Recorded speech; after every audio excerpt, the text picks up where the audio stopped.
Forum of academic for social justice के तत्वाधान में आज दिल्ली और दिल्ली से बाहर हमारे बहुत सारे साथी, सामाजिक संगठन घर में रह करके धरना प्रदर्शन कर रहे हैं। धरना प्रदर्शन करने का औचित्य है भारत सरकार द्वारा बनाए गए एक अनुच्छेद 338 के अंतर्गत SC/ST कमीशन और OBC कमीशन, ये दोनों ही कमीशन बनाए गए हैं, जहां पर SC/ST OBC के कर्मचारियों, उम्मीदवारों के साथ नाइंसाफी होती है, तो वहां पर जाकर के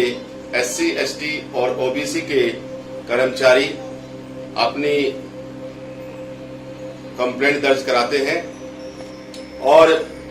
कंप्लेंट दर्ज कराने के बाद कमीशन अपनी फाइंडिंग्स देता है।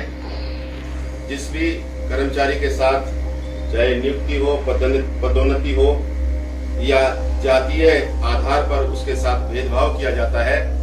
पहली बात तो SC/ST कमीशन और OBC कमीशन में जल्दी से किसी भी कर्मचारी या कोई भी व्यक्ति वहां जाता है, चाहे वो शिक्षक है, छात्र है, कर्मचारी है, जल्दी से वहां पर कोई कंप्लेंट दर्ज नहीं की जाती है। और मान लीजिए अगर आपकी शिकायत दर्ज भी हो गई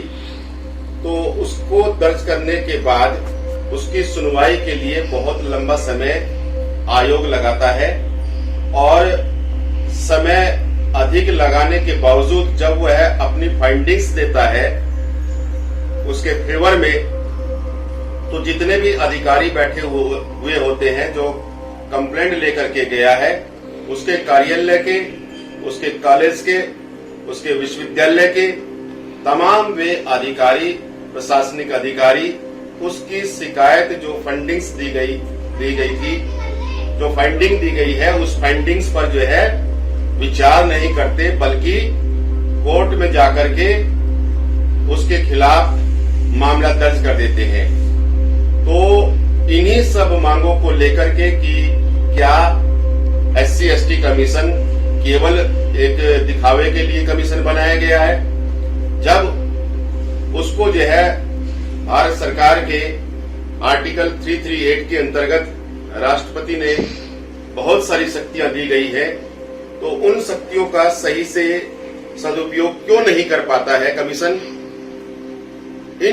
इस मांग को लेकर के कि सबसे पहली मांग जो है आज हमने उठाई है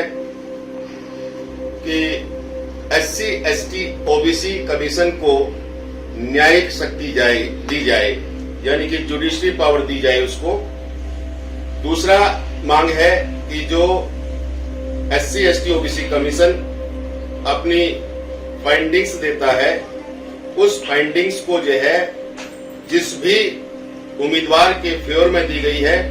वह कार्यालय जो है पूरी तरह से बाध्य हो उसको लागू करने के लिए। तीसरी जो मांग है वह मांग है कि आजकल बहुत सारा संगठन और बहुत सारी जो है ऐसे कार्यालय जो SC/ST OBC के खिलाफ, आरक्षण के खिलाफ कोर्ट में चले जाते हैं। बहुत सारे राज्य भी जो है SC/ST OBC के खिलाफ जो है निर्णय देते हैं। तो ऐसी स्थिति में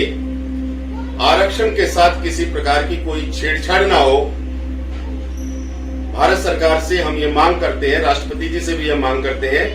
कि आरक्षण आयोग बनाया जाए, नेशनल रिजर्वेशन कमीशन बनाया जाए और इस कमीशन के अंतर्गत जो भी वह निर्णय दे, उस निर्णय को वह पूरी तरह से स्वीकार करे, मान्य हो। इसके अतिरिक्त आज की जो एक और अन्य मांग है कि forum of academics for social justice के माध्यम से हमने आए दिन जो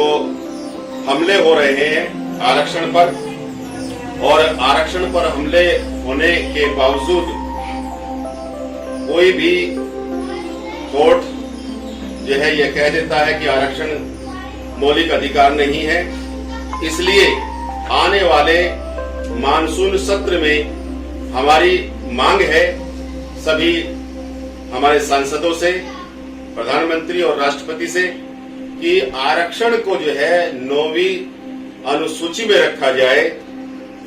और ताकि जो है कोई भी इसके साथ इस प्रकार से छेड़छाड़ ना कर सके। तो साथियों, हमने आज अपने इस फोरम के माध्यम से न केवल दिल्ली विश्वविद्यालय बल्कि दिल्ली विश्वविद्यालय के अंतर्गत आने वाले साउथ कैंपस, ईस्ट कैंपस और सेंटर में भी हमारे बहुत सारे साथी आज धरना प्रदर्शन कर रहे हैं। धरना प्रदर्शन में हमारे साथ जो है Delhi university and colleges SC/ST employees association, Delhi non teaching staff association, Delhi university SC/ST teacher association, Delhi university SC/ST OBC teachers forum और इसके अलावा बहुत सारे हमारे सामाजिक संगठन हैं जो आज हमारा इस धरना प्रदर्शन में साथ दे रहे हैं। एक बार पुनः मैं उन तमाम साथियों का जो आज हमारे धरने प्रदर्शन में हमारा साथ दे रहे हैं उनको हार्दिक बधाई और उनका स्वागत करते हुए मैं पुनः एक बार राष्ट्रपति, प्रधानमंत्री और हमारे तमाम सांसदों को एक ज्ञापन भी आज सौंपा जाएगा, दिया जाएगा और जिसमें ये तमाम वो मुख्य मांगे जो हमने आज रखी है उन मुख्य मांगों का एक ज्ञापन राष्ट्रपति, प्रधानमंत्री और SC/ST के 131 सांसदों को भेजा जाएगा और उनसे यह मांग की जाएगी कि आने वाले मानसून सत्र में या इसके बाद जो भी सत्र आरंभ हो उसमें बखूबी जो है ये मांग जो है उठाए और जल्दी से जल्दी इन मांगों पर ध्यान दिया जाए। यदि फोरम ने चेतावनी दी है, यदि उनकी मांगों पर ध्यान नहीं दिया गया तो